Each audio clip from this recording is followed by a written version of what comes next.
In these examples, I want to see if I have enough information to prove that the two triangles are congruent. At this point, we only have one way to do it, and that is to match up all 6 parts of both triangles, meaning I know that all 3 pairs of sides are congruent and that all 3 pairs of angles are congruent.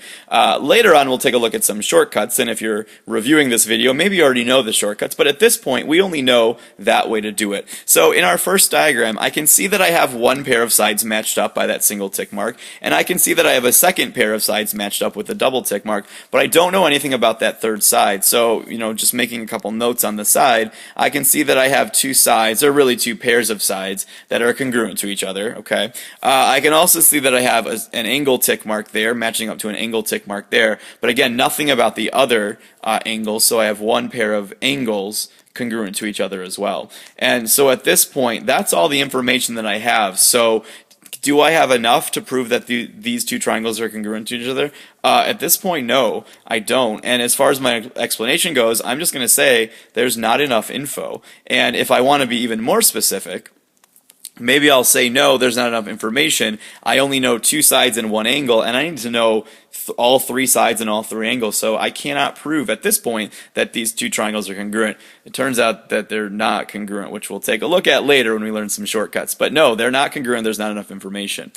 Compare that to this diagram on the right. This one's a bit more complex. The triangles overlap each other. And so let's start with our sides. Actually, no, I take that back. Let's start with our angles. I can see that I have, that single pair of angles, that single tick mark angle matched up. I've got a double angle up here matching up to a double angle down there, and then I've got the triple one as well. So for angles, I'm set. I have all 3 pairs of angles congruent, so that's good. I'm halfway there. 3 pairs of angles congruent. I'm halfway there to proving the triangles are congruent. If I can get all 3 sides, I'm good to go. So let's see what I've got for sides. I've got the single tick mark side, there's 1 pair. I've got the double tick mark side, there's the second pair. Ooh, so close. Like, I've got 2 pairs of sides, but I don't have that third pair. But there's something interesting about that third side. We can see that, well, the upper triangle that has that side XZ in it.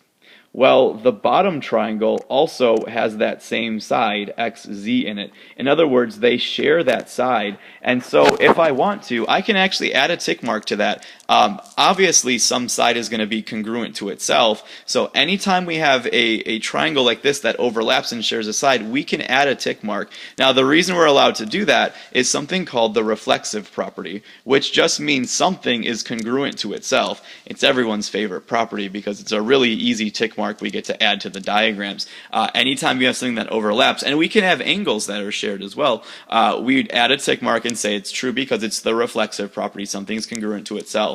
So being able to do that, it turns out that, yeah, I have all 3 pairs of sides, 3 pairs of sides congruent as well. And so then to go back and answer the original question, are the 2 triangles congruent? In this case, yes. I can say they are congruent to each other. My reasoning will be because I know all 6 parts, the 3 sides and the 3 angles, are congruent to each other.